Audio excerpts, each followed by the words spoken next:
रात में जाकर उन्होंने सरकार बनाई, 2 पॉलिटिकल पार्टीज़ को तोड़ा और फिर खुद बन गए डिप्यूटी चीफ मिनिस्टर। उम्मीद थी चीफ मिनिस्टर बनेंगे, डिप्यूटी चीफ मिनिस्टर बनकर रह गए। साथ ही साथ जो महाराष्ट्र की संस्कृति और महाराष्ट्र का इतिहास है उस पर उन्होंने विश्वासघात किया है। उन्होंने महाराष्ट्र की जनता के साथ विश्वासघात किया है। उन्होंने महाराष्ट्र के जो प्रकल्प होने वाले थे, जो बाकायदा मैंने कल अपने बजट स्पीच में कहा, 4 लाख करोड़ से ज़्यादा जो 17 इंडस्ट्रीज़ महाराष्ट्र में आने वाली थी वो महाराष्ट्र के बाहर की हैं। ये वो लोग हैं जिन्होंने किसानों को की जो दर्दनाक पीड़ा है उसको नहीं समझा। ये वो लोग हैं जो भ्रष्टाचार में लिप्त हैं। पूरी सरकार जो चल रही है, ये महा झूठी गठबंधन जो चल रही है, वो कुछ दिनों की मेहमान है। इसलिए उद्धव जी ने महाराष्ट्र के हित को आगे रखते हुए उन्होंने कहा है कि एक ही तरीके की राजनीति हो सकती है महाराष्ट्र में, वो है महाराष्ट्र के लोगों के लिए, महाराष्ट्र के विकास के लिए, महाराष्ट्र की प्रगति के लिए, महाराष्ट्र की उन्नति के लिए, और वो सिर्फ और सिर्फ उद्धव साहब ठाकरे जी के अंतर्गत महाविकास अघाड़ी करने को तत्पर है। बीजेपी के बड़े शीर्ष नेताओं से वो मुलाकात करते थे। तो आप देखिए, अगर आप और हम जैसे लोग ऐसा काम करेंगे जहाँ किसी और के नाम से हम लोग एयर टिकट्स खरीदते हैं, किसी और नाम के नाम से हम होटल बुकिंग्स करते हैं, किसी और वेशभूषा में हम ट्रैवल करते हैं, ये क्रिमिनलिटी होती है। CISF को इनको एयरपोर्ट पे ही पकड़ लेना चाहिए था। पर CISF किसके अंतर्गत है? गृह मंत्रालय के अंतर्गत।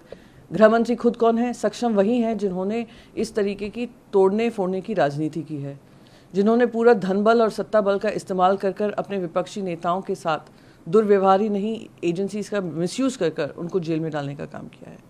तो आप देख सकते हैं desperation levels Bharatiya Janata party का कितना था कि वो विपक्ष में ना रहकर उन्होंने हर तरीके से NCP पे इतने गंभीर आरोप लगाए, अजीत पवार पे 70,000 करोड़ और प्रफुल्ल पटेल पे इकबाल मिर्ची के साथ कनेक्शन होने की बातें की। आज सबको क्लीन चिट दे दिया गया।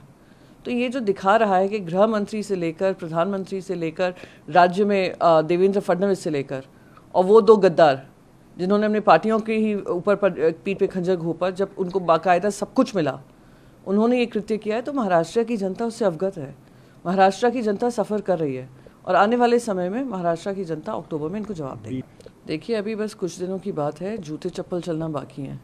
जिस तरीके से आपस में ही असमंजस बना हुआ है, आपस में ही एक दूसरे की खींचाखाची चल रही है, ये अलायंस सिर्फ और सिर्फ सत्ता के मुंह में आया, भ्रष्टाचार करने के लिए आया, धारावी रीडेवलपमेंट प्रोजेक्ट अडानी को देने को आया और सारे प्रकल्प गुजरात को देने को आया।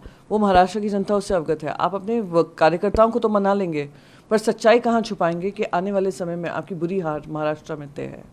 जो रिपोर्ट क्लाइमेट साइंटिस्ट ने दी है, क्लाइमेट साइंटिस्ट कह रहे हैं जो अरेबियन सी कोस्टल सिटी है केरला में, जो हो रहा है, अरेबियन सी वार्म होती जा रही है, जिस वजह से लैंडस्लाइड्स ऑफन होंगे और एकदम से वो रेनफॉल जो होती है ज़्यादा भारी संख्या में होगी।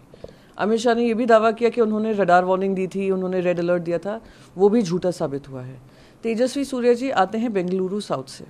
जब वहाँ पर कर्नाटका में बारिश होती है बेंगलुरु साउथ में, वो खुद गायब रहते हैं। कभी आपने कोई रिलीफ रेस्क्यू वर्क करते हुए उनको देखा नहीं होगा। उन्हीं की कॉन्स्टिट्यूंसी से रहा होगा जहाँ पे गाड़ी के डूबने से 4 लोगों की मौत हो गई थी। तो कहीं ना कहीं भारतीय जनता पार्टी को जो प्रवक्ता रखते हैं, जो वक्ता रखते हैं पार्लियामेंट में, ये ध्यान रखना होगा कि एक सेंसिटिव मुद्दा है, ये एनवायरनमेंट रिलेटेड मुद्दा है, ये क्लाइमेट चेंज रिलेटेड मुद्दा है। आपने वेस्टर्न घाट्स को पूरी तरीके से नष्ट करने का काम किया है, इकोनॉमिक एनवायरमेंटल पॉलिसीज डाइल्यूट की हैं। मुंबई भी उसका भुक्तभोगी बन रहा है। जिस तरीके से बारिश होती है, कल दिल्ली में बारिश हुई है, हर जगह भरी हुई थी, खुद पार्लियामेंट भरा हुआ था, पार्लियामेंट के अंदर लीकेज हो रहा था। तो दूसरों पे दोष मढ़ने से पहले आप सत्ता में हैं, आप अपनी खुद की जिम्मेदारी आपने क्या क्या निभाई उस पर चर्चा करें।